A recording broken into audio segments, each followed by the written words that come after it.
हरियाणा के कापड़ीवास के पास देर रात एक बड़ा हादसा हो गया और उसमें 7 लोगों की मौत हो गई है। वहीं अब भिवाड़ी के मोर्चरे में सभी शवों को रखा गया है। उनके परिजन यहां पर आए हैं और सभी की शिनाख्त हो गई है। साथ ही साथ हरियाणा प्रशासन और राजस्थान पुलिस प्रशासन मौके पर मौजूद है और सभी शवों को हरियाणा के गुड़गांव में शिफ्ट किया जा रहा है। साथ ही साथ जो परिजन हैं वो भी यहाँ पर मौजूद हैं की जा रही है। साथ ही साथ मुआवजे का भी जो कंपनी है वो बात कर रही है। हालांकि अब ये देखने वाली बात होगी कि मृतक के परिवार को कितना मुआवजा कंपनी देती है या नहीं देती। प्रशासन जो है रात से ही बार बार डेड बॉडियों को गुड़गांव शिफ्ट करने की बात कर रहा है। हमारा ये है कि भाई गुड़गांव के प्रशासन को और जो ग्लोबल सिग्नेचर वाला जो पार्टी है उसको यहाँ बुलाया जाए और मुआवजे की घोषणा करी जाए। अभी कमिश्नर साहब ने सरकार की तरफ से कुछ घोषणा करी है, वो हमें सरकार के ऊपर विश्वास है, पर बिल्डर के ऊपर विश्वास ना होने के कारण, क्योंकि गुड़गांव जाएगा, गुड़गांव का प्रशासन इसको डील करेगा, ठीक है, तो वहाँ हमारी पकड़ कमज़ोर पड़ जाएगी क्योंकि हम राजस्थान के हैं। तो हमें यहीं से जो है जो भी घोषणा चाहिए, जो भी चाहिए वो यहीं से कंप्लीट चाहिए। उसके बाद क्या कुछ मांग की है परिजनों ने? सर हमारी 50 लाख की मांग है। दूसरा मेरी मीडिया के द्वारा एक और मांग है कि ये बंदा हमारा सतीश वहाँ काम कर रहा था, तो उसका ESI का कोई रिकॉर्ड है या नहीं है, वो भी मैं मीडिया के सामने लाना चाहता हूँ कि भैया ESI वो भरते थे नहीं भरते थे, क्योंकि ESI का इसमें बहुत बड़ा रोल है, क्योंकि उसमें बहुत सारे मजदूर काम करते थे वहाँ पर साइट के ऊपर। तो ESI वो ग्लोबल सिग्नेचर भरता था नहीं भरता था तो उसका रिकॉर्ड दिया जाए, क्योंकि अगर ESI था तो हमारे परिजन को जो है 20,000 रुपये के आसपास जो है मंथली पेंशन वो बन जाती है, वो कि लीगल कानून है। वो सारे डॉक्यूमेंट हमें सतीश की बात, वो सुपरवाइजर का काम करता था वहाँ पर। ये क्या ठेकेदार के थ्रू लगे थे या बिल्डर के थ्रू? इतना मैं आपको करेक्ट जानकारी नहीं दे सकता। घटना की क्या जानकारी दी गई थी आप लोगों को कि घटना बड़ी थी? क्या कुछ परिजनों को जानकारी दी, क्या हुआ है? वहाँ मिट्टी ढही है, वो काम कर रहे थे अंडरग्राउंड, कोई जो गड्ढा खुद रहा था उसके अंदर 50-60 फीट ऊपर से जो है मिट्टी ढह गई थी। उसमें जो सेफ्टी के पूरे नॉर्म्स थे वो फॉलो नहीं कर पा रहे थे।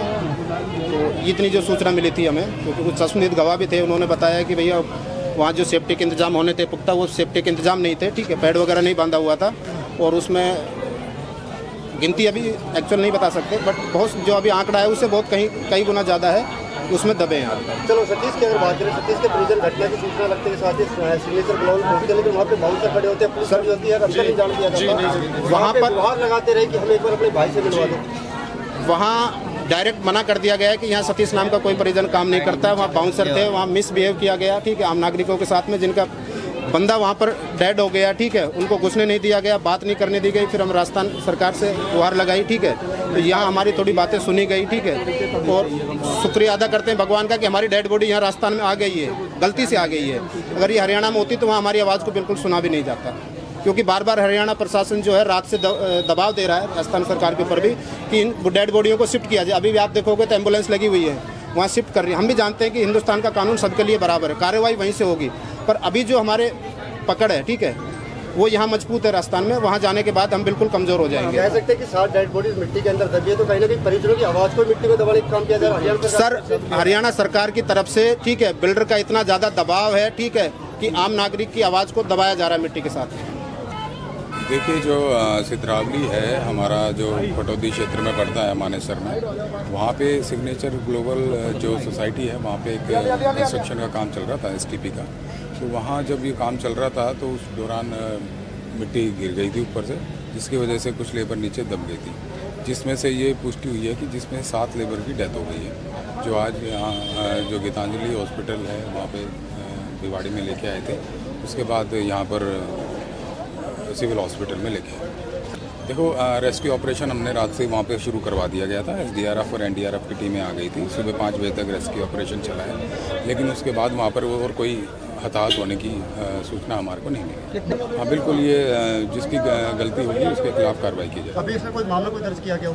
बिल्कुल मामला दर्ज है, बिल्कुल मामला दर्ज है। कितनी कैजुअलिटी और कितने घायल? देखो, अभी तक हमारे पास 7 की मरने की पुष्टि हुई है और जो 3 है वो घायल बात हुई है, और इनका गुड़गांव ले जाकर इनका पोस्टमार्टम। जो 6 लोग हैं उसमें से जो मृतक हैं वो झारखंड के रहने वाले हैं और एक है राजस्थान से।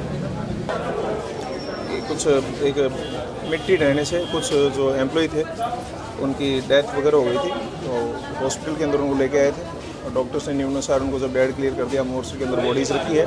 प्रकरण हरियाणा के अंदर दर्ज है, बिलासपुर थाना के अंतर्गत, और वहाँ से कार्रवाई की जानी है।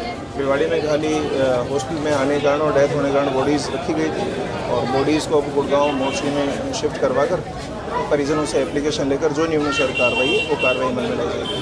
परिजनों ने डेड बॉडी गुड़गांव जाने से रोका है, तो क्या आपसे समझने की कोशिश की गई है, कोई वार्ता की गई हरियाणा पुलिस या राजस्थान पुलिस या इनके परिजनों से? मामला ही हरियाणा पुलिस का है, तो जो नियमानुसार कार्रवाई है वो उनके वहाँ से बनती है। जो तुरंत मेडिकल रिलीफ देने के लिए उनको यहाँ पे हॉस्पिटल लाया गया, और जो भी 10 लोग लाए गए थे उनमें से 3 को बचा भी लिया गया, स्टेबल है वो। और 7 जो डेथ हो गई है उनके लिए जो विधिक कार्रवाई है वो विधिक प्रावधानों के अनुसार वो संबंधित थाना के द्वारा ही की जाती है। परिजनों को भी इसके बारे में इत्तला दे दी गई है। परिजनों का जो कंसर्न है उनसे वहाँ की लोकल पुलिस को और जो रिलेवेंट लोग हैं उनसे अवगत करवा दिया गया है। सभी लोग कहाँ के रहने वाले हैं? कुछ अंदाजों को पूरी डिटेल आपको हॉस्पिटल एडमिनिस्ट्रेशन से मिल जाएगी। टोटल 7 हैं, उसमें कुछ राजस्थान से भी हैं, बाहर से भी। हल्का सा तनावपूर्ण स्थिति हुई थी, तनावपूर्ण स्थिति बिगड़ी नहीं, इसके लिए कोई ऐतिहासिक तौर पर राजस्थान पुलिस यहाँ पर मौके पर पूरे अमले के साथ है? तनाव जैसी चीज़ तो कोई थी नहीं। परिजनों का कंसर्न रहता है, कोई भी ऐसी घटना हो तो परिजन आते हैं, और ऐसी जो घटना है उसके बाद में थोड़े व्यथित होते हैं। उनको जानकारी दे दी गई, परिजन बड़े सपोर्टिव हैं, और परिजनों को जानकारी देने के बाद में उनके द्वारा विधिक प्रावधानों से जो अवगत नहीं थी उसे करवा दिया गया, और वो उसका पालन कर रहे हैं और नियमानुसार कार्रवाई में सहयोग कर रहे हैं। अभी तक कितने